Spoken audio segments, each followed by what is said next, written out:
नमस्कार बंधू भगिनींनो, सनातन सत्य या आपणा सर्वांच्या आवडीच्या आध्यात्मिक यूट्यूब चॅनलमध्ये आपणा सर्व श्रद्धाळू भक्तांचे, ईश्वराच्या लाडक्यांचे व निंदकांचे देखील मनपूर्वक स्वागत.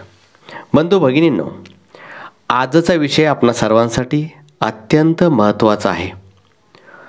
आपल्या संपूर्ण आयुष्यामध्ये आपण एकदाही एखाद्या देवाला नवस बोललो नाही असे सांगणारी व्यक्ती फार विरळच मिळेल किंवा असे सांगणारी व्यक्ती मिळणारच नाही. अर्थातच आपण आपल्या आयुष्यात कधी ना कधी कोणत्या ना कोणत्या देवाला नवस हा बोललेलाच असतो. परंतु आपलं काम झाल्यानंतर नवस फेडण्याची आठवण सोयीस्कररित्या आपणास राहत नाही आणि मग त्यामुळं आपल्या मनामध्ये एक अपराधीपणाची भावना येत असते की मी नवस फेडलेला नाही किंवा मला नवसच आठवत नाही. मग आता काय करू? आपल्या जीवनात अडीअडचणी यायला लागल्यानंतर आपण एखाद्या बुवा बाबाकडे जातो, गुरुवर्याकडे जातो.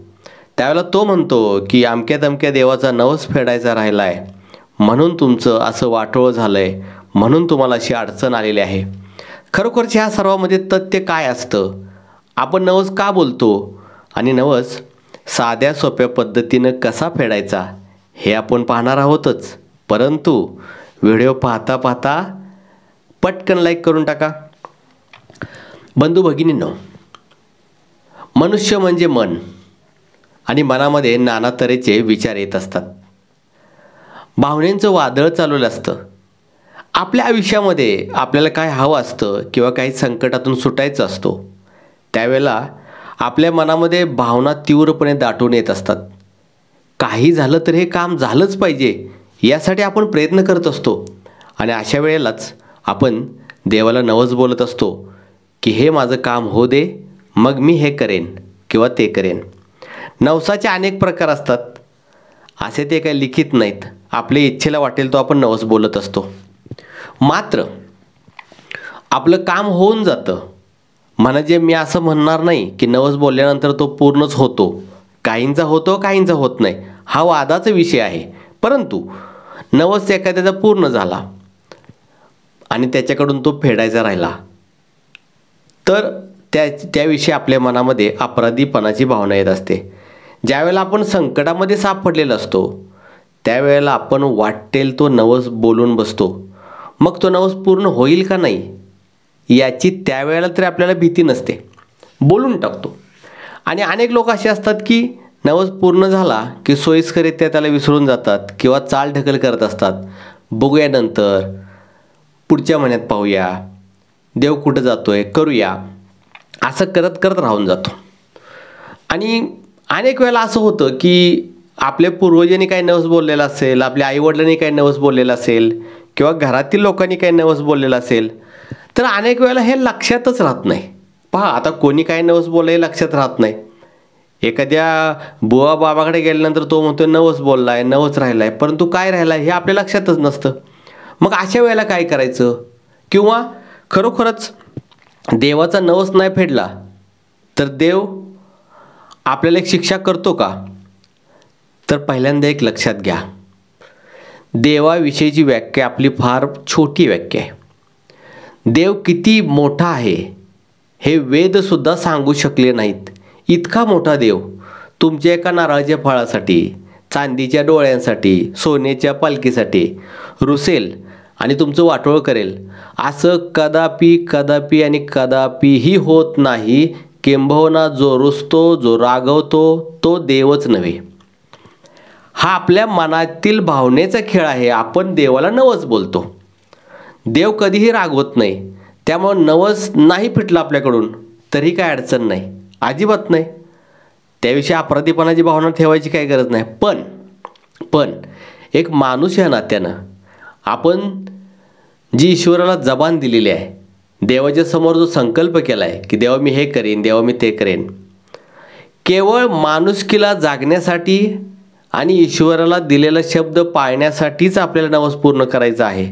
अन्यथा नवस पूर्ण नाही झाला तर देव अजिबात रुसत नाही, कोपत नाही, रागवत नाही. हे डोक्यातनं काढून टाका.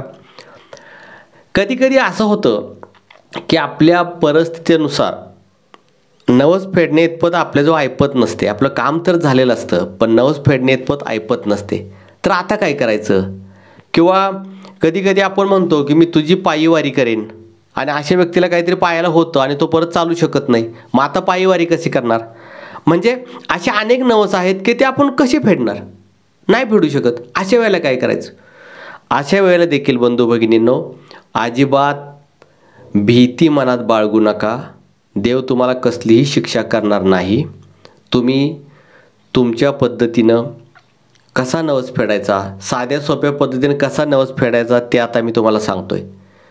पहा, जर आपल्याला नवस काय बोललं हे माहीतच नसेल किंवा नवस फेडण्याची आपली ऐपतच नसेल, मनापासून खोटं नाही, मनापासून ऐपत नसेल, तर एक लक्षात घ्या, फक्त एक नारळ घ्या.